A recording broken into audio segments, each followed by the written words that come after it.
Hi hello, ಹೇಗಿದ್ದೀರಾ friends? ಚೆನ್ನಾಗಿದ್ದೀನಿ, ನೀವೆಲ್ಲ ಚೆನ್ನಾಗಿದ್ದೀರಿ ಅಂದ್ಕೊಂಡಿದ್ದೀನಿ. Welcome back to my channel. ನಾನಿವತ್ತು ಬಸ್ಸಾರು ಹೇಗೆ ಮಾಡೋದು ಅಂತ ಹೇಳಿ ತೋರಿಸ್ಕೊಡ್ಲಿಕ್ಕೆ ಬಂದಿದ್ದೀನಿ.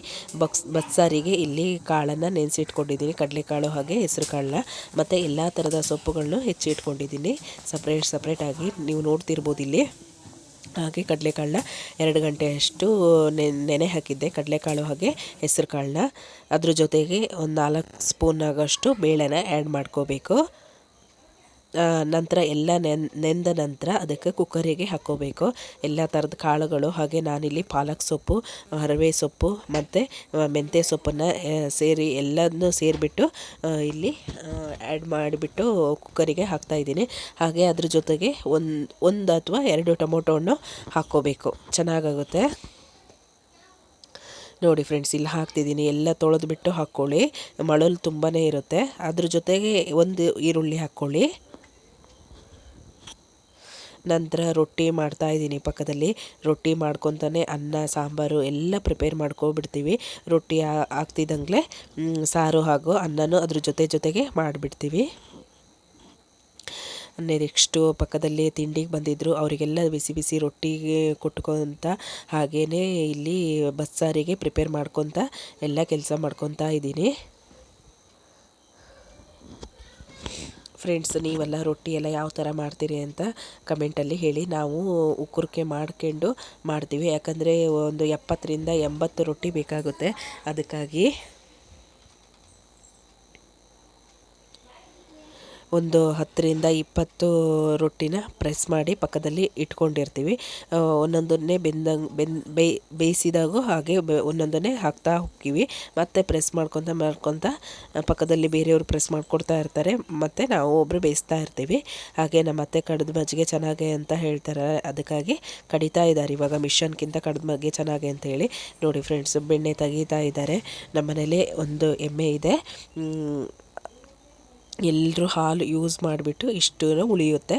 ಹಾಗೆ ರೂಮಲ್ಲಿ ಕೆಲಸ ಮಾಡ್ಕೊಳ್ಳೋಣ ಅಂತ ರೂಮಿಗೆ ಬಂದೆ. ಅಷ್ಟೊತ್ತಿಗೆ ದಿತ್ವಿ ಬಂದಳು. ಅವಳಿಗೆ ನನ್ನ ರೂಮಿಗೆ ಬರೋದು ಅಂದರೆ ತುಂಬಾ ಆಸೆ. ಹಾಗಾಗಿ ಒಂದು ಸ್ವಲ್ಪ ಹೊತ್ತು ಕರ್ಕೊಬಂದೆ.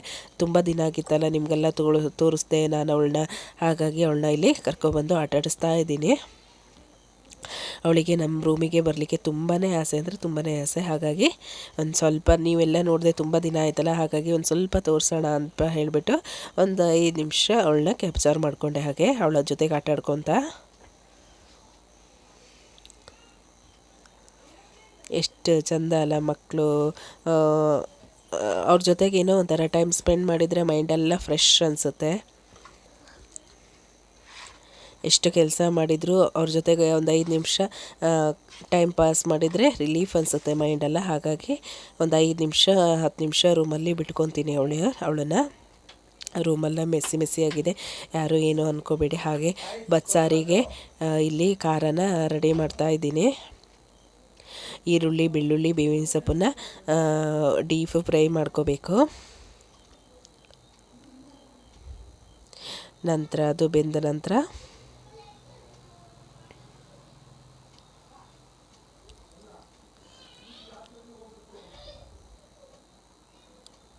ಅದು ಬೆಂದ ನಂತರ ಏನು ಮಾಡಬೇಕಂದ್ರೆ ಒಂದು ಸ್ಪೂನು ಜೀರಿಗೆ, ಹಾಗೆ 2 ಸ್ಪೂನು ಕೊತ್ತಂಬರಿ, ಒಂದು ಸ್ವಲ್ಪ 1/4 ಸ್ಪೂನಷ್ಟು ಉದ್ದಿನಬೇಳೆನ ಹಾಕ್ಕೋಬೇಕು, ಅಲ್ಲ ಮೆಂತ್ಯನ ಹಾಕ್ಕೋಬೇಕು.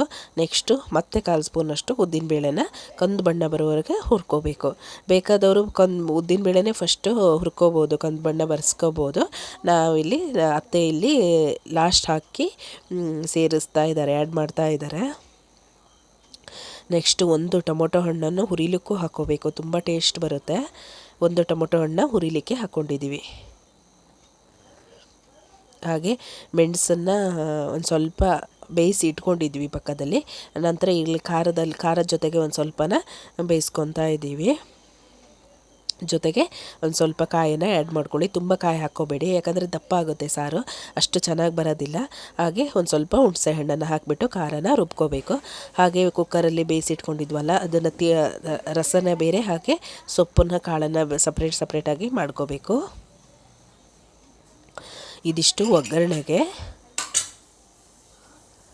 ನೋಡಿ ಫ್ರೆಂಡ್ಸ್, ತಿಳಿನೇ ಸಪ್ರೇಟಾಗಿ ಖಾರ ರುಬ್ಕೊಂಡಿದ್ದೀನಿ ಒಂದು ಕಡೆ. ಈಗ ತಿಳಿಗೆ ಒಗ್ಗರಣೆ ಹಾಕ್ಕೊಂಡು ಬಿಟ್ಟು ಒಗ್ಗರಣೆ ಕೊಟ್ಕೊಳ್ಳಿ. ಒಂದು ಸ್ವಲ್ಪ ಇಂಗು, ಮೆಣಸು ಹಾಗೆ ಮೆಣಸು ಅಂದರೆ ಇದು ಬರುತ್ತಲ್ಲ, ಹಸಿ ಮೆಣಸಲ್ಲ, ಒಣ ಮೆಣಸು ಹಾಕ್ಕೊಳ್ಳಿ. ಬೆಳ್ಳುಳ್ಳಿ ಒಂದು ಸ್ವಲ್ಪ ಬೇಕಾದವರು ಹಿಂಗೆ ಹಾಕೋಬೋದು, ಬೇಡ ಅಂದರೆ ಸ್ಕಿಪ್ ಮಾಡ್ಬೋದು. ಬೆಳ್ಳುಳ್ಳಿ ಒಗ್ಗರಣೆ ಕೊಟ್ಕೊಳ್ಳಿ, ಚೆನ್ನಾಗಾಗುತ್ತೆ. ನಂತರ ರುಬ್ಬಿಟ್ಕೊಂಡಿರೋ ಖಾರನ ಹಾಕಿ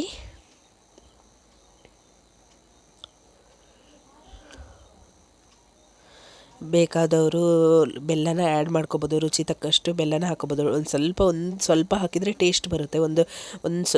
ಸ್ವಲ್ಪ ಅಂದರೆ ಸ್ವಲ್ಪ ಹಾಕ್ಕೋಬೇಕು. ಹಾಗೆ ಹುಳಿ ಒಂದಿಷ್ಟು ಹಾಕ್ಕೋಬೇಕು, ರುಚಿಗೆ ತಕ್ಕಷ್ಟು ಹುಳಿ ಹಾಕ್ಕೊಳ್ಳಿ. ರುಬ್ಲಿಕ್ಕೆ ಹಾಕ್ಕೊಂಡಿದ್ದೀವಿ, ಇಲ್ಲಿ ಕಡಿಮೆ ಆಗಿತ್ತು ಅಂತ ಹೇಳ್ಬಿಟ್ಟು ಹುಳಿನ ಆ್ಯಡ್ ಮಾಡಿದ್ವಿ. ನೋಡಿದ್ರೆ ಫ್ರೆಂಡ್ಸ್, ನಾವು ಒಂದು ಸ್ವಲ್ಪ ಬೆಲ್ಲನ ಆ್ಯಡ್ ಮಾಡಿದ್ವಿ. ಹಾಗೆ ಉಪ್ಪನ್ನು ಸಹ ಬೇಕಾದಷ್ಟು ಹಾಕ್ಕೋಬೇಕು.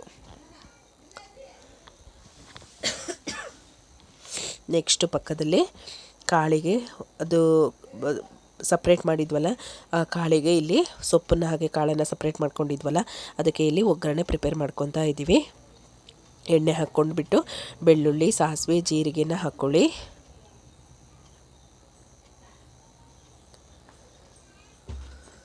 ಅದು ಚಟಪಟ ಶಬ್ದ ಬರುವವರೆಗೆ ಎಣ್ಣೆ ಕಾಯಬೇಕು.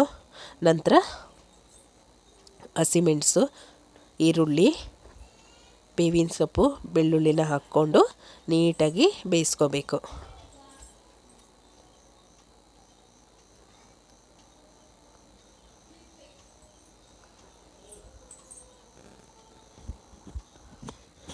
ಅದು ನೀಟಾಗಿ ಬೆಂದ ನಂತರ ಸಪ್ರೇಟ್ ಮಾಡ್ಕೊಂಡಿದ್ವಲ್ಲ ಈ ಬೇಳೆನ ಹಾಗೆ ಕಾಳು ಸೊಪ್ಪನ್ನ, ಅದನ್ನು ಆ ಮಿಶ್ರಣವನ್ನು ಇದಕ್ಕೆ ಆ್ಯಡ್ ಮಾಡ್ಕೋಬೇಕು. ಅದು ನೀಟಾಗಿ ಬೆಂದ ನಂತರ ಒಗ್ಗರಣೆ ನೀಟಾಗಿ ಬೇಯಿಸ್ಕೋಬೇಕು, ಇಲ್ಲಾಂದರೆ ಚೆನ್ನಾಗಿ ಬರೋದಿಲ್ಲ. ಈ ಕಡೆ ಪಕ್ಕದಲ್ಲಿ ಸಾಂಬಾರನ್ನ ಕುದಿಲಿಕ್ಕೆ ಇಟ್ಕೊಂಡಿದ್ದೀವಿ.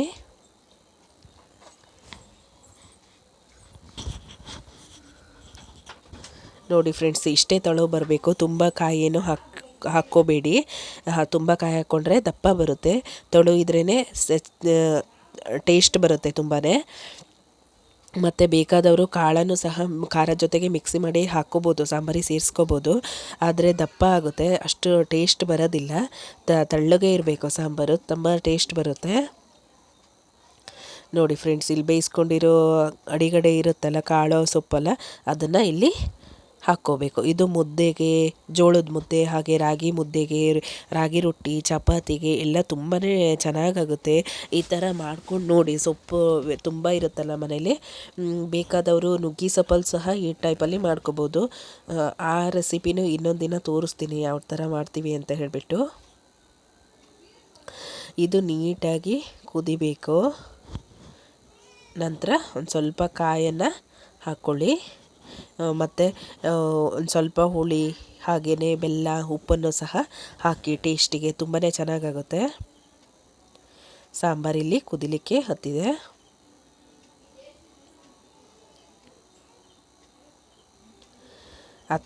ಚಿಕ್ಕತ್ತೆ ಹಾಗೆ ನಾನು ಇಬ್ಬರು ಸೇರಿಬಿಟ್ಟು ಮಾಡ್ತಾಯಿದ್ದೀವಿ.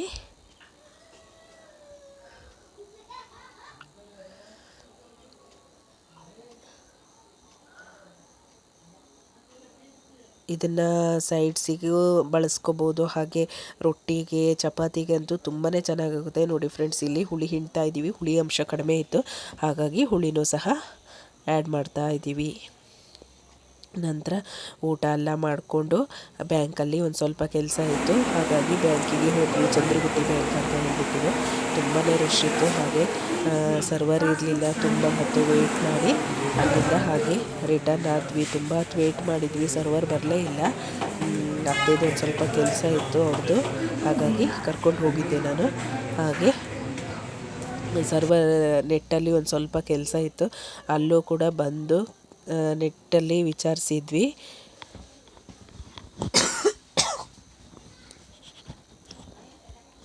ಅಲ್ಲಿ ಕೆಲಸ ಮುಗಿಸ್ಕೊಂಡು ಅತ್ತೆ ಫ್ರೆಂಡ್ಸ್ ಅಂಗಡಿ ಇದೆ ಒಬ್ರದ್ದು, ಅವರ ಅಂಗಡಿಗೆ ಬಂದ್ವಿ.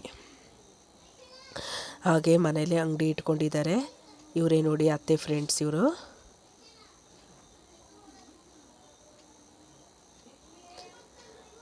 ಅನ್ನ ಅನ್ನಪೂರ್ಣೇಶ್ವರಿ ಅಂತ, ಸಾರಿ ನನಗೆ ಇವ್ರ ಹೆಸರು ನೆನಪಾಗ್ತಿಲ್ಲ. ತುಂಬ ವರ್ಷಗಳಿಂದ ಇವರಿಗೆ ಪರಿಚಯ. ಇವ್ರ ಹತ್ರನೇ ಇವರು ಬಟ್ಟೆ ತಗೊಳ್ಳೋದು. ತುಂಬ ಒಳ್ಳೆ ಕ್ವಾಲಿಟಿ ಸಿಗುತ್ತೆ ಅಂತೆ. ಹಾಗಾಗಿ ಅತ್ತೆಗೆ ಒಂದು ನಾಳೆ ನವರಾತ್ರಿ ಇದೆಯಲ್ಲ, ಹಾಗಾಗಿ ಒಂದು ಬ್ಲೌಸ್ ಪೀಸು ಹಾಗೆ ಲಂಗ ತಗೊಳ್ಳೋಣ ಅಂದ್ಬಿಟ್ಟು ಇವ್ರ ಅಂಗಡಿಗೆ ಬಂದಿದ್ವಿ. ತುಂಬ ಒಳ್ಳೊಳ್ಳೆ ಕಲೆಕ್ಷನ್ ಇದೆ, ಹಾಗೆ ಒಳ್ಳೆ ಕ್ವಾಲಿಟಿ ಬಟ್ಟೆ ತರಿಸ್ತಾರೆ ಫ್ರೆಂಡ್ಸು. ನೀವು ಯಾರು ಚಂದ್ರಗುತ್ತಿ ಬಂದರೆ ಇಲ್ಲಿಗೆ ಒಂದ್ಸಲ ಭೇಟಿ ಕೊಡಿ. ತುಂಬ ವರ್ಷಗಳಿಂದ ಅಂದರೆ ಒಂದು 20-30 ವರ್ಷಗಳಿಂದನೂ ನಮ್ಮ ಅತ್ತೆಯರು ಇಲ್ಲೇ ತಗೊಳ್ತಿರೋದು. ಹಾಗಾಗಿ ಇಲ್ಲಿಗೆ ಬಂದುಬಿಟ್ಟು ತಗೊಂಡು ಹೋದ್ವಿ. ಒಳ್ಳೊಳ್ಳೆ ಕಲೆಕ್ಷನ್ಗಳಿದೆ, ಒಳ್ಳೊಳ್ಳೆ ಕ್ವಾಲಿಟಿ ಬಟ್ಟೆಗಳಿದ್ದಾವೆ.